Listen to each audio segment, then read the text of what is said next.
Friendship. അല്ല, എന്തോ ഒരു മാറ്റം ഉണ്ടല്ലോ. ഓഹ്, അന്ന് എന്തായിരുന്നു ഒരു ഫോം, എന്തായിരുന്നു ഒരു സ്റ്റൈൽ. ആ വെള്ള കാറും കാണാനില്ല. Something wrong somewhere. അത് തന്നെ എനിക്കും ചോദിക്കാനുള്ളത്.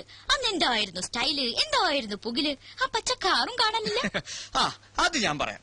അതെന്റെ കമ്പനി കാറായിരുന്നു. കമ്പനിക്ക് വേണ്ടിയുള്ള പർച്ചേസ് ആയിരുന്നു. കമ്പനിയുടെ സ്റ്റാറ്റസ് മെയിൻറ്റെയിൻ ചെയ്യാനുള്ള ഡ്രസ്സുമായിരുന്നു. പക്ഷേ ലക്കി കൂപ്പൺ. സ്വർണമല്ലേ, സ്വന്തമാക്കാതിരിക്കാൻ പറ്റുമോ?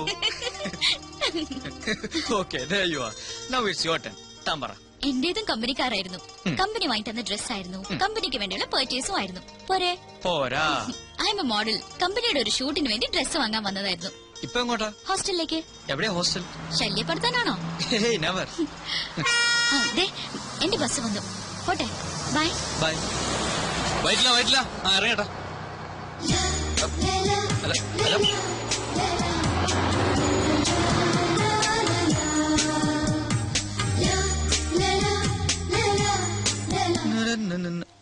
സാറിതെങ്ങോട്ടാ?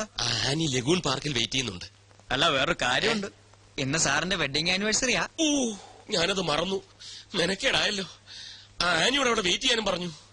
ഒരാളുടെ ജന്മം പിടിവിട്ടാ വഴുതി പോകും. പക്ഷെ വെഡിങ് ആനിവേഴ്സറി എന്നിലേക്ക് അതിനെക്കാട്ടി കുഴപ്പമാ. ദൈവമേ. സാറ് പേടിക്കണ്ട, കാര്യങ്ങൾ മാനേജ് ചെയ്യാൻ ഞാൻ ഇവിടെ ഇല്ലേ? ഞങ്ങളുടെ വെഡിങ് ആനിവേഴ്സറിക്ക് ഇയാളെന്തോ ചെയ്യാനാ? അതൊക്കെ എനിക്ക് വിട്ടുതരൂ സാർ. സാറിന്റെ ജോലി തിരക്ക് രഞ്ജു ചേച്ചിക്ക് അറിയാവുന്നതല്ലേ. അത് ഇത്തിരി കൂടെ പൊലിപ്പിച്ച് പറഞ്ഞ് ചേച്ചിയെ ഞാൻ മയപ്പെടുത്താം.